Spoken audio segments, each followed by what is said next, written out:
What we put together is a presentation that we're calling sort of a practical guide to inspections of fire-rated assemblies. The focus of this is attached and detached construction products, meaning single-family, multifamily, residential construction, as governed by IBC and IRC. And in putting this together, we thought maybe going back to some first principles or basics before we get into some of the particular conditions that we see people struggle with a little bit, we thought was appropriate. So fire-rated assemblies is a high-risk condition in all of our work in third-party QA/QC inspections. So we all should take it very seriously.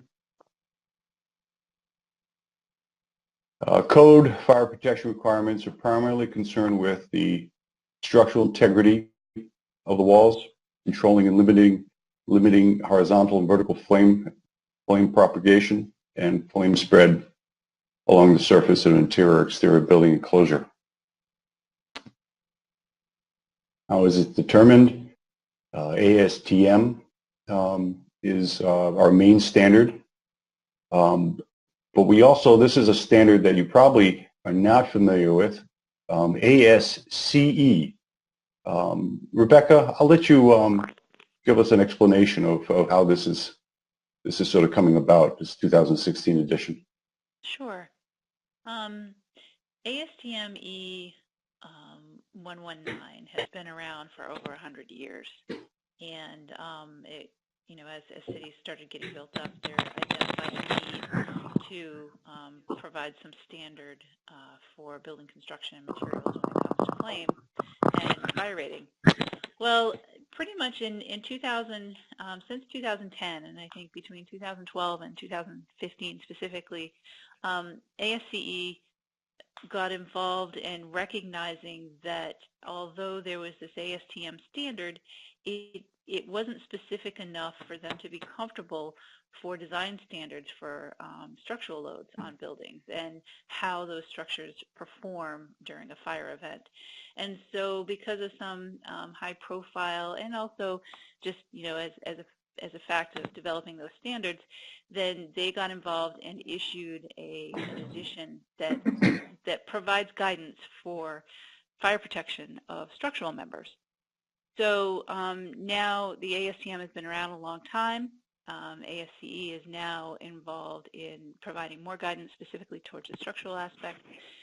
And then the last piece is ASTM E84, which has also been around a long time. And the E84 standard is really a test for surface burning characteristics of building materials. So, it's not looking at the entire assembly, it's just surface burning characteristics. So there's been a lot of, again, with ASCE being involved in the past 5 or 10 years, there's been a little bit more direction as far as structural components for fire protection. Thank you, Rebecca. What is the fire rating? Now, I reference here according to 702, which is the chapter in the IBC, fire resistive rating is defined as a period of time that a building element, component, or assembly maintains the ability to confine a fire.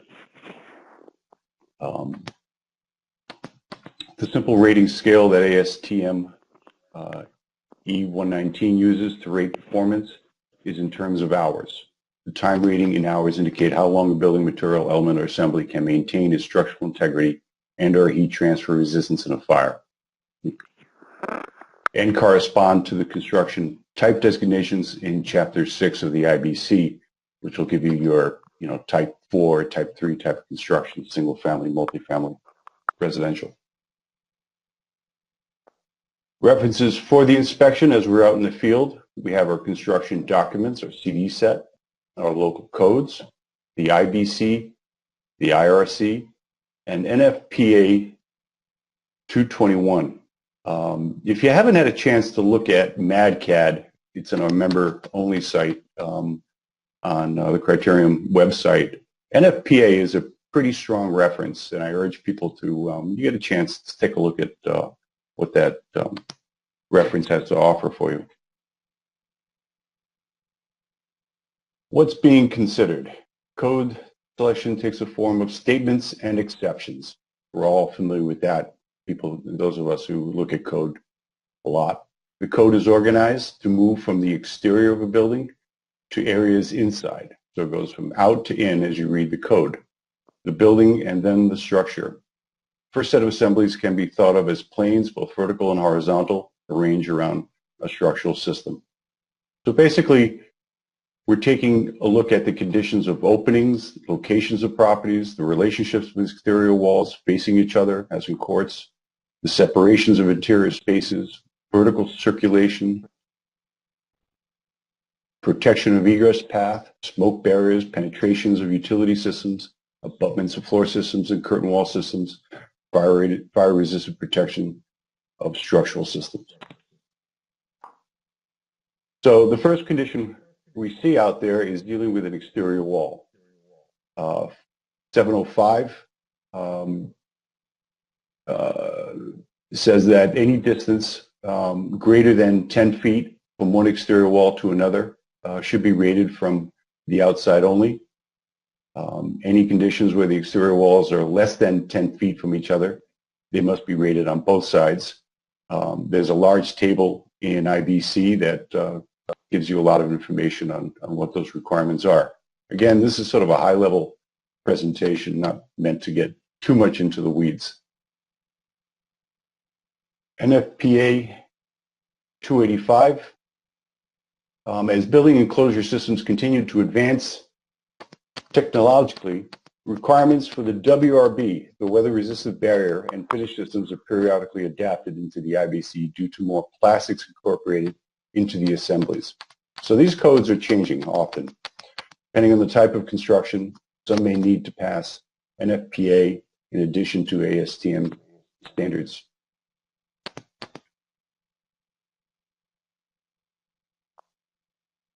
Now, for those of you guys who are in the field a lot, how many of you actually realize that when you're looking at a parapet wall condition that that's actually a fire-rated assembly? We see that a lot in Fairfield residential crescent construction. That parapet in code for its fire-rated assemblies needs to extend 30 inches above the roof, as laid out in Chapter 705. And there's also a lot of exceptions in the code. Firewalls. 706 defines a firewall as a fire-resistant rated wall which the purpose is to restrict the spread of fire. A firewall must extend continuously from building foundation to and through the roof and have sufficient structural stability to withstand collapse if collapse of construction on either side of the wall occurs. It needs to be structurally stable. The materials, they have material requirements in code. They have fire-resistant rating in code, depending on the building type. A type 2 versus a type 5 construction are different. Single family versus multifamily. And horizontal continuity requires firewalls to be continuous horizontally from exterior wall to exterior wall and extend 18 inches beyond the exterior surface of exterior walls. Again, there's a lot of exceptions to that, and we'll go through some of those exceptions. I know most of you have probably never seen horizontal continuity that extends 18 inches beyond the exterior wall. That's pretty old stuff. Now most of the designers out there are taking advantage of a lot of the exceptions that allow you to not do that. Basically, a firewall is a separation of two residents or two pieces of real estate. So that's how this fire separation wall is started. It extends up past the roof. It extends past the exterior walls, being horizontally and vertically.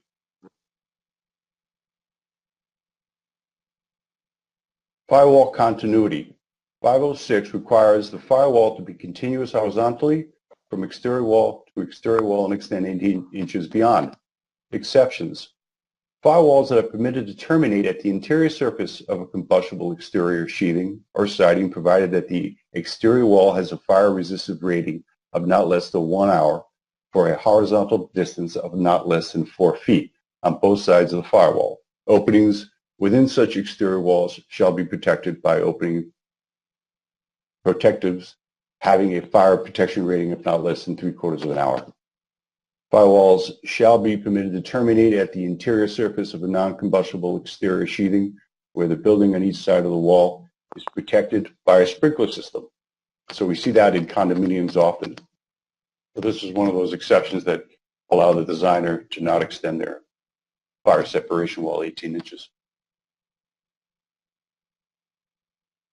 Vertically, 706 requires firewall or fire separation wall shall extend from the foundation to terminate to a point of not less than 30 inches above both adjacent roofs. Again, exceptions. Walls shall be permitted to terminate at the underside of the combustible roof sheathing or decks, provided there are no openings within the roof within 4 feet of that fire separation wall, and the roof is covered with a minimum Class B roof covering, and the roof sheathing or deck is constructed of what we call FRT, fire retardant treated plywood for a distance of, again, that 4 feet on both sides of the wall. Firewall penetrations, there's 2 of them. There are the through penetrations as permitted in IBC Chapter 7 and IRC Chapter 3. The nominal diameter of a penetration item is not more than 6 inches. The area of the opening through the wall does not exceed 144 square inches. Penetrations shall be protected by an approved penetration fire stop system in angular space detail. So this detail that we're talking about, Hilti fire stop or one stop, it's a UL designed detail that allows you to do a through penetration into a fire separation wall. So that's a key area to be looking at. Membrane penetrations, just as it sounds, it only penetrates 1/2 of the membrane permitted in IBC Chapter 7 and IRC Chapter 3. Membrane penetrations of not more than 2-hour fire-rated resistant rated walls and partitions by steel electrical boxes that do not exceed 18 square inches in an area provided that the aggregate area of the opening through the membrane does not exceed 100 square inches in any 100 square feet. A key word here is steel electrical boxes. You do see plastic electrical boxes out there, but those plastic electrical boxes need to have a 1-hour rating, and you'd have to sort of look them up online. You'll see a UL stamp on these plastic boxes. But the same limitation for square inches are the same. The angular space between the wall membrane and the box shall not exceed 18 inches. So they don't want these big gapes between the sheetrock and those electrical devices. Such boxes on opposite sides of the wall shall be separated by one of the following: by a horizontal distance of not less than 24 inches, where the wall or partition is constructed with individual non-communicating stud cavities; by a horizontal distance of not less than the depth of the wall cavity, where the wall cavity is filled with cellulose, loose fill, rock wool, or slag minimal insulation; by solid fire blocking, or protecting both boxes with listed putty pads. Now, when you see putty pads in use that somebody wants to put metal electrical or plastic electrical devices on either side of the fire separation wall without offsetting them, this is called a conditioned membrane penetration. Now, here's something that there's a lot of confusion out there. The firewalls, plumbing and utilities. A common practice is DVW, drain, vent, and waste line, as well as supply piping installed within the cavity of a firewall. If you are looking at construction that falls under IBC Chapter 7, it is permitted. If you're looking at construction that falls under IRC Chapter 3, it is not permitted. A lot of confusion out there. So if you see attached product stack conditions where individual residents live above each other, that usually falls within the IBC. And you can put utilities in the fire separation wall if it's an IBC construction. If you take a look at a standard townhome construction where nobody's living above you or below you, it's a townhome, they live side by side, utilities are not permitted by the IRC in Chapter 3. Ducts and transfer openings. Ducts and air transfer openings shall not penetrate firewalls. All ductwork and air transfer openings are not permitted in either IBC or IRC. A lot of things that you see out there are microwave oven vents that are installed at these fire separation walls. That's not conforming to code. Minor point, if you see fire sprinklers, they're allowed, provided that the angular space is covered by a metal escutcheon plate.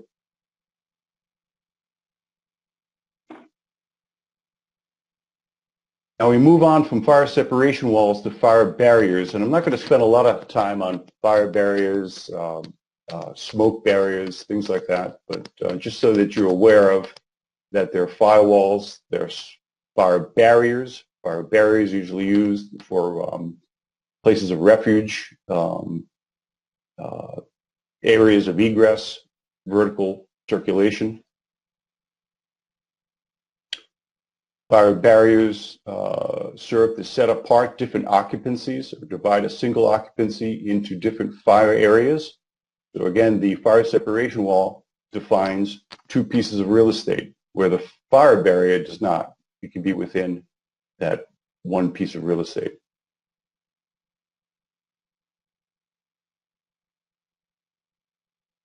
Fire barriers are to be continuous between floor level and extend to abut adjacent interior-exterior walls. The intent is that the fire barrier prevent the spread of smoke and fire for the duration of the time rating, 1 hour maybe.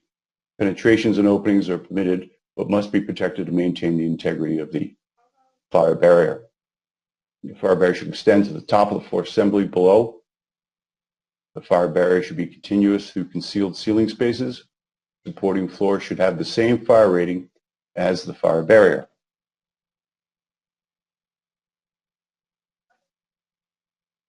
So the question, where are the fire-rated assemblies when we're looking at fire barriers? They're all three, the floor, the ceiling, and the fire barrier wall. And for the membranes, these are where all the membranes are. So if you have a membrane penetration, it needs to follow code. If you have a through penetration, it needs to follow code. Then we have fire partitions, which is the next level, the lowest level between firewalls and fire barriers, typically 1 hour rated, used to separate between dwelling units and guest rooms, separation of tenants or covered shopping malls. Fire partitions have a similar relationship to exterior walls as firewalls or fire barriers, and also have similar requirements for penetrations, openings, and ductwork for other groups of partition types. And there's some exceptions to fire partitions. Here we have 3 different types of exceptions to fire partitions. So we get into penetrations of all these rated wall types, the 3 that we just talked about. Code requires that penetrations be protected to maintain the fire-resistant integrity of the assembly being penetrated. Penetration treatment requirements are based on the size and quantity of the penetrations.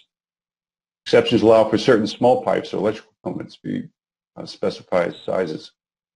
So we have two basic types of penetrations. We have a through penetrations that passes through the entire assembly. We have a membrane penetration that passes through only 1/2 of the assembly. This is sort of an old picture here, but there are many, many, many types of through penetrations. They can use sleeves. What's important is to understand the annular space requirement between what is penetrating and the rated wall system so that you could apply the appropriate intermescent fire stop material. We talked a little bit earlier about membrane penetrations. The code limits the size of steel electrical boxes and requires that they be separated by a horizontal distance of not less than 24 inches or by a horizontal distance not less than the depth of the cavity of the wall cavity filled with an acceptable blocking. We can get into an exception if we use a conditioned membrane penetration such as a putty pad. And again, plastic electrical devices are code compliant as long as they are rated by the equal rating of what they're penetrating. And we have some conditions of horizontal assemblies, a little more stringent than the vertical ones, but the code in the IBC has a pretty good table on how you can be penetrating these systems. Something that we shouldn't be overlooking is recessed lighting, recessed speakers, anything recessed that is a membrane penetration we see frequently out there that are not rated equal to the material that they're penetrating. We see speakers an awful lot because rated speakers are very rare. The space around non-combustible items that penetrate only a single rated floor need to be filled with an approved material, fire stop. As you penetrate multiple rated floors, some limitations in sizing.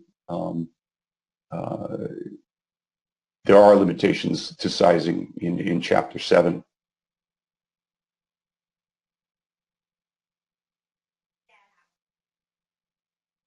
Fire blocking and draft stopping. Fire blocking, no longer called fire stopping. I make this mistake all the time myself. Fire blocking is usually an intermescent material. It prevents movement of flame, smoke, and gas through concealed spaces. Primarily adjusts vertical movement. Draft stopping. Draft stopping can take many types of materials. It can be type X sheetrock, can be wood. Again, it's designed to prevent movement of smoke and gases through concealed spaces. For a long time, what the code now calls fire blocking was called fire stopping. However, the materials used to provide annular space protection around pipes and ducts are generally called fire stopping. So you want to be able to properly differentiate between fire stopping and fire blocking. Where should you have fire blocking? Intersections of walls and floors and ceilings. Every 10 feet, intervals, vertical and horizontal. Transition between horizontal and vertical concealed spaces at stairs, opening for vents and pipes, and architectural elements and projections.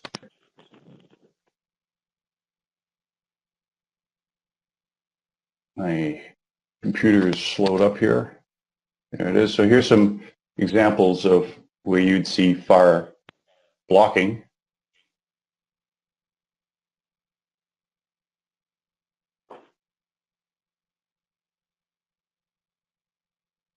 Here's another example of a drop ceiling and a rated floor assembly, requirement for fire blocking.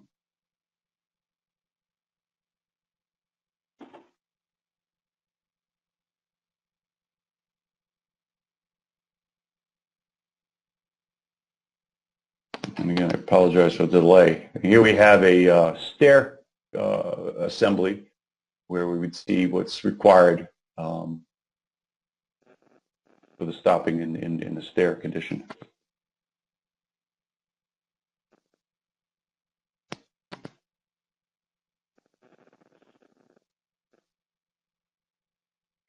So we have some plate penetrations. Here, these plate penetrations, you'd want to see fire blocking as an intermescent material.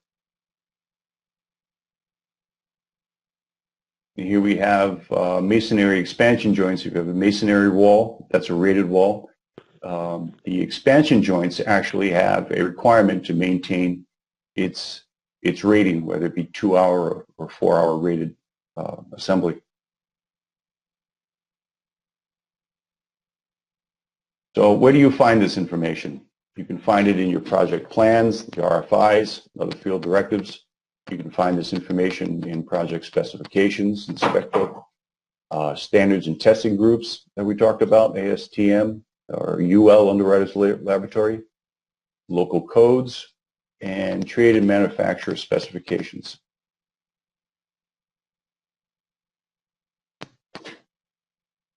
So this slide shows some different types of area separation partitions. This is the most stringent, and this is what we see normally on a attached product to separate the two residences. In Cahovanian world, we see a lot on the lower one, which is 2 layers of shaft liner and some stud framing with Type X 5/8 sheetrock on either side. This is the assembly that has caused most of the confusion out there as to, can you put utilities in the fire separation wall or can you not? Because a lot of people think that the actual fire separation wall is the shaft liner on this lower UL U336 design, when in fact the entire 11 1/2 inches is the fire separation. So no utilities can go in there if you're looking at some construction that is under IRC. If you're looking at construction that's IBC, some utilities are allowed, but in either case, air handling and duct work is not allowed per code. So here are some photographs of what we would see as through penetrations. We see the intermescent material applied to the annular space of what's penetrating this wall. If you look on the top of the wall, it's called the head of wall condition. Again, that needs to be dealt with intermescent material to form a fire and smoke seal. Again, another example of proper use of through penetrations. You can see the one that's using a sleeve and the others are not. This is an example, of course, of non-conforming penetration.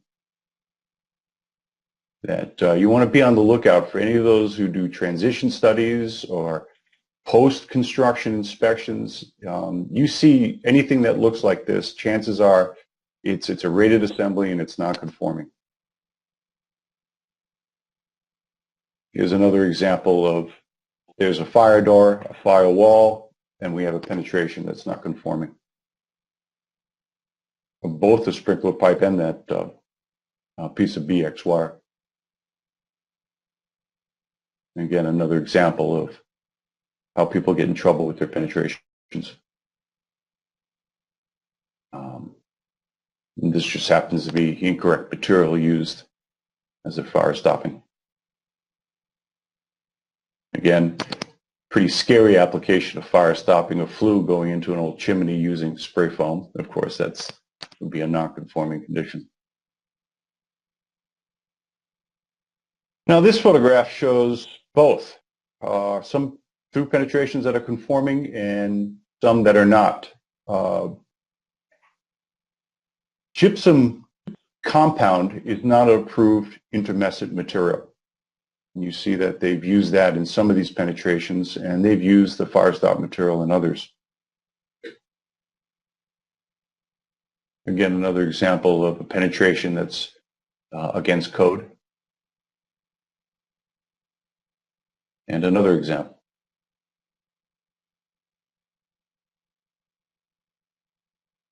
Easy to find examples, because this is a very underlooked overlook condition. Now this picture is interesting. Obviously this is a picture of a electrical distribution panel, and it's metal, and it is located at a fire separation wall. This is a stacked construction, meaning there's people living above and below you. Even though it's metal, it exceeds the total square inches.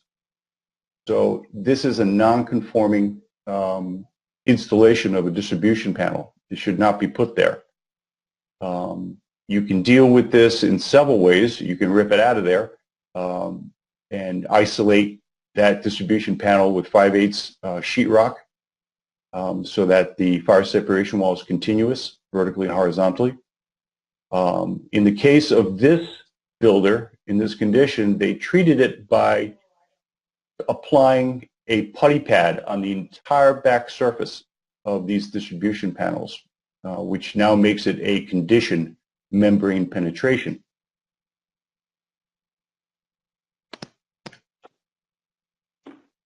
Here's another condition that I see all the time out there in the field. So what we have here is we're looking at a blue shaft liner, which is the UL 336 fire separation wall. What they've done here is they have, at the intersection of the interior partitions, they framed that hard up against that fire separation wall. What that does now is that interrupts the continuity horizontally of this firewall. So they should have dealt with this in several other manners. One, you see them hold off those interior partitions as they intersect the fire separation wall, hold them off 5/8 of an inch so they can slip that piece of sheetrock between the two, or they can fully pack out the framing, in that way maintaining the rating of the material that they've now penetrated here.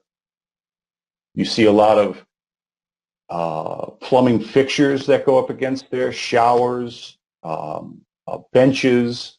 You see a lot of that that go up against these fire separation walls that are not. This meeting is now being recorded. By a material that is the same rating that they're penetrating. So again, here's another example of a fire separation wall, U336. There's a couple things going on here. You see the distance or the gap between the shaft liner and the framing. That is a concealed space. So every 10 feet, that gap, that 3/4 of an inch between the shaft liner and that framing, needs to be filled with a rated material. I know that this construction falls under the IRC, so can anybody tell me what the other defect or non-conforming condition is on this photograph?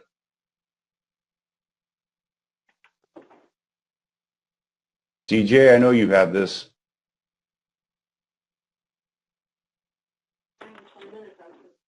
Oh, I'm going to leave. I have to leave, so I'll be gone.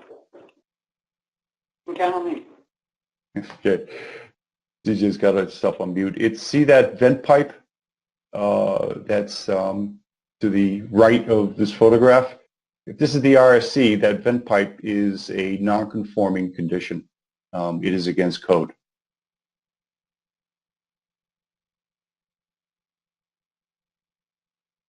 Okay, it's not easy to see here, but what we're looking at is a stair framing platform. This is called an overframe condition, where they have attached the stair platform directly to a U336 fire separation wall, which interrupts vertically and horizontally the rating integrity of this wall. This is a non-conforming condition. What's required here is they have to remove the platform, slip a piece of sheetrock between that firewall and that framing, and reattach it.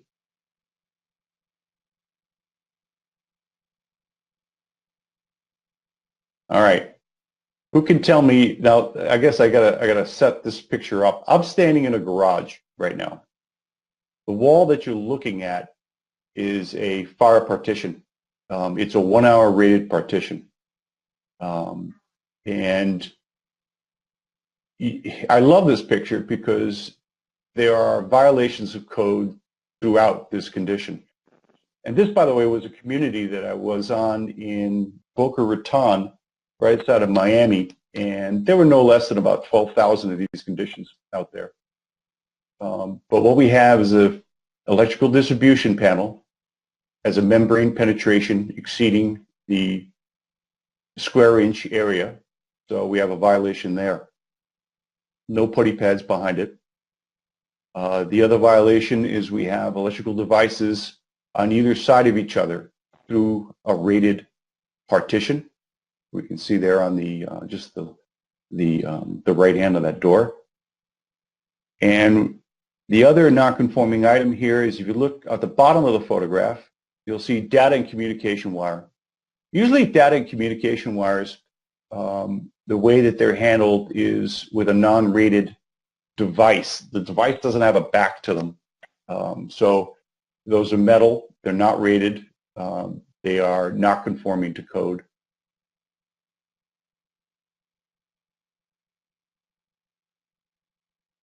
This is an example of this designer took advantage of the exception of the fire separation wall. We were looking at a 2-unit townhome construction. So what they've done is they've applied fire-treated plywood 48 inches on either side of where that fire separation wall intersects the exterior sheathing. Now that window has a rating, so that is still conforming. Here's a classic example. We see this a lot. Is we're looking at the ridge of a roof. Most ridges for net-free air requirements in construction require that a roof vent, a ridge vent, be installed. On the left of this photograph, you'll see a fire separation wall going to the underside of the roof sheathing. That roof sheathing is fire treated. The problem is they have an opening within 48 inches or 4 feet from that fire separation wall. So that roof venting, that ridge vent, can't be there. That vent has to stop 48 inches from the separation wall. Another violation you'll see is plumbing vents. You can't have plumbing vents closer than 48 inches from a separation wall. Now, this condition, near and dear to my heart, is dampers, fire dampers. Know the difference between a radiant damper and a fire damper, because there is a difference. And we see a lot that they're installed incorrectly. The difference between the two, a radiant damper is for a ceiling condition, and a fire damper is installed on a wall vertically. The two are not alike, and you can't interchange them. The other interesting thing to look at, if you see this condition, verify that it is a radiant damper. You also need to verify that flex, not all flex is rated flex. So they've attached flex to this radiant damper, so we need to confirm that flex actually has a rating and that it's approved to be installed to a radiant damper. This is a condition we see a lot. There's a little bit of confusion to it. This is a wall plate, and we have plumbing that's penetrating this wall plate. They're being held in place by these plumbing fixtures, attachments. What makes this non-conforming is these attachments are blocking the ability or obstructing our ability to use the annular space to apply fire stop material, intermescent fire stop material. So it's not that these devices used to attach the pipes are good or bad or otherwise. you can't obstruct the use of fire stop material because you're limiting the required annular space. An annular space is in code. They'll give you, you can look at the diameter of what you're penetrating. It'll tell you how big that annular space needs to be. Most of the time it's 1/8 of an inch to 1/4. And that's the presentation.